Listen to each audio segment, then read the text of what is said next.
বদরের যুদ্ধকে যদি আরও গভীরভাবে বোঝা হয়, তাহলে এটি শুধু একটি যুদ্ধ নয়, এটি ছিল মানব ইতিহাসে এক চূড়ান্ত সত্যের উন্মোচন। এখানে বাহ্যিক শক্তি, সংখ্যাগরিষ্ঠতা বা অস্ত্র কোনো চূড়ান্ত মানদণ্ড ছিল না, বরং আল্লাহর ইচ্ছা, ন্যায় এবং ঈমানের বাস্তবতা প্রকাশ পেয়েছিল। বদরের প্রেক্ষাপট কেবল একটি কাফেলার ঘটনা ছিল না, এটি ছিল বহু বছরের নির্যাতন, অপমান এবং সামাজিক নিষেধাজ্ঞার ফল। মক্কার কুরাইশরা মুসলিমদের কেবল শারীরিকভাবে নয়, মানসিক ও অর্থনৈতিকভাবে নিপীড়ন করেছিল। মদিনায় হিজরত করার পরও সেই চাপ শেষ হয়নি, বরং তা আরও তীব্র আকার ধারণ করে। মুসলিমদের সম্পদ লুট, তাদের বিরুদ্ধে ষড়যন্ত্র এবং যুদ্ধের প্রস্তুতি, সবকিছুই একদিকে এগিয়ে যাচ্ছিল। এই প্রেক্ষাপটে বদরের ঘটনা একটি স্বাভাবিক সংঘর্ষের চেয়ে অনেক বড়, এটি ছিল একটি অপরিহার্য সংঘর্ষ, যেখানে দুই ভিন্ন বিশ্বদৃষ্টি মুখোমুখি হয়েছিল। অস্তিত্বের প্রশ্ন। এই যুদ্ধ ছিল অস্তিত্বের প্রশ্ন। সত্য কি টিকে থাকবে, নাকি নিপীড়ন জিতবে? ন্যায় কি প্রতিষ্ঠিত হবে, নাকি অন্যায় আধিপত্য করবে? এটি কোনো সাধারণ রাজনৈতিক মানবজাতির জন্য একটি বার্তা। নীরবতার রাত, ভারী হৃদয়। বদরের মাটি, নীরব, অথচ ইতিহাসের সাক্ষী। এক মহাগল্পের জন্মভূমি, যেখানে সময় থমকে গিয়েছিল, আর আকাশ নত হয়েছিল। এটি কোনো সাধারণ যুদ্ধ ছিল না, এটি ছিল সত্য আর মিথ্যার চূড়ান্ত সংঘর্ষ। সেই রাত, বাতাস থেমেছিল, আকাশ নিঃশব্দ, কিন্তু পৃথিবী জানত, কিছু এক অসাধারণ ঘটতে যাচ্ছে। নবী কারীম দাঁড়িয়েছিলেন, অশ্রু ভেজা চোখ, হাত উঠানো আকাশের দিকে। তিনি বলছিলেন, হে আল্লাহ, যদি আজ এই দল ধ্বংস হয়ে যায়, তবে পৃথিবীতে আর কেউ থাকবে না তোমার ইবাদত করার। সেই শব্দ ছিল না কেবল দোয়া, তা ছিল এক আকাশ কাঁপানো আহ্বান, এক মানবের সম্পূর্ণ আত্মসমর্পণ, যেখানে মানব শক্তি বিলীন হয়ে যায়, আর শুরু হয় আল্লাহর অসীম শক্তির প্রকাশ। ভোরের আলো ধীরে ধীরে ফুটে উঠল, সূর্য উঠল, কিন্তু এই সূর্য কোনো সাধারণ আলো ছিল না, এটি ছিল সত্যের প্রকাশ।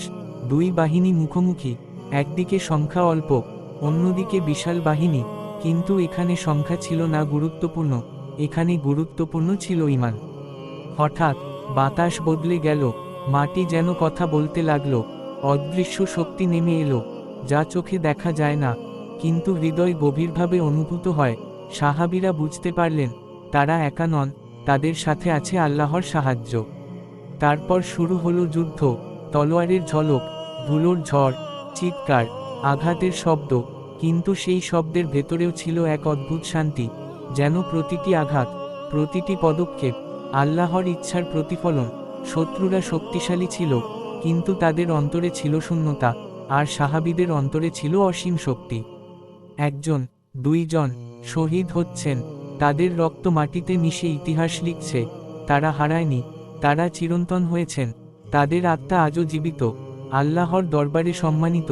তাদের মৃত্যু ছিল না শেষ, তার জানত মৃত্যু মানেই শেষ নয়, বরং আল্লাহর সান্নিধ্যে ফিরে যাওয়া, বরং তা ছিল চিরন্তন জীবনের শুরু। যুদ্ধের আগের রাতটি ছিল নীরব, কিন্তু সেই নীরবতার ভেতরে ছিল এক গভীর অস্থিরতা। মানুষ জানত, আগামীকাল হয়তো তাদের শেষ দিন, তবুও তারা পিছিয়ে যায়নি। নবী কারীমের দোয়া ছিল শুধুমাত্র সাহায্যের প্রার্থনা নয়, এটি ছিল মানবিক সীমাবদ্ধতার স্বীকৃতি এবং সম্পূর্ণ আত্মসমর্পণ। এই দোয়ায় ছিল ভয়, আশা, বিশ্বাস, সবকিছুর এক অদ্ভুত সমন্বয়। যুদ্ধের প্রকৃত মানে, যুদ্ধ শুরু হলে তা শুধু শারীরিক সংঘর্ষে সীমাবদ্ধ ছিল না, এটি ছিল আত্মার পরীক্ষা, বিশ্বাসের প্রমাণ, সাহসের চূড়ান্ত পরীক্ষা। মুসলিমরা জানতেন, তাদের সামনে মৃত্যু থাকতে পারে, কিন্তু তাদের পেছনে ছিল অন্যায় আত্মসমর্পণ। অদৃশ্য বাস্তবতা। এই যুদ্ধকে সম্পূর্ণভাবে শুধুমাত্র ইতিহাস বা সামরিক বিশ্লেষণ দিয়ে ব্যাখ্যা করা যায় না। এটি এমন একটি ঘটনা, যেখানে অদৃশ্য সাহায্য স্পষ্ট হয়ে ওঠে, মানবীয় সীমাবদ্ধতা ভেঙে পড়ে, এবং আল্লাহর হুকুম বাস্তব রূপ নেয়। এখানে মানুষের হিসাব বন্ধ হয়ে যায়, এবং এক নতুন বাস্তবতা শুরু হয়। বিজয়ের ভিতরে ত্যাগ। বদরের বিজয় ছিল আনন্দের, কিন্তু তার ভেতরে ছিল বেদনা। প্রিয়জন হারানোর কষ্ট, সহযোদ্ধাদের শহীদ হওয়া, এবং জীবনের অনিশ্চয়তা। এই সব কিছু প্রমাণ করে, বিজয় কখনো বিনামূল্যে আসে না। নৈতিকতার উচ্চতা। যুদ্ধের সবচেয়ে বড় শিক্ষা হল শত্রুতার মধ্যেও ন্যায়বোধ বজায় রাখা। বন্দীদের সাথে আচরণ ছিল দয়া, সম্মান, এবং মানবিকতা। এটি একটি শক্তিশালী বার্তা। শক্তি মানেই নিষ্ঠুরতা নয়, বরং নৈতিকতার সাথে শক্তির ব্যবহার। গভীর দৃষ্টিভঙ্গি। বদরের যুদ্ধ আমাদের একটি কঠিন সত্য শেখায়। মানুষ পরিকল্পনা করে, কিন্তু ফয়সালা আল্লাহ করেন। দুর্বলতা বাহ্যিক, কিন্তু শক্তি ঈমানের মধ্যে। দৃশ্যমান জগৎ সীমিত, কিন্তু অদৃশ্য জগৎ বাস্তব। পেজটা ফলো করতে ভুলবেন না।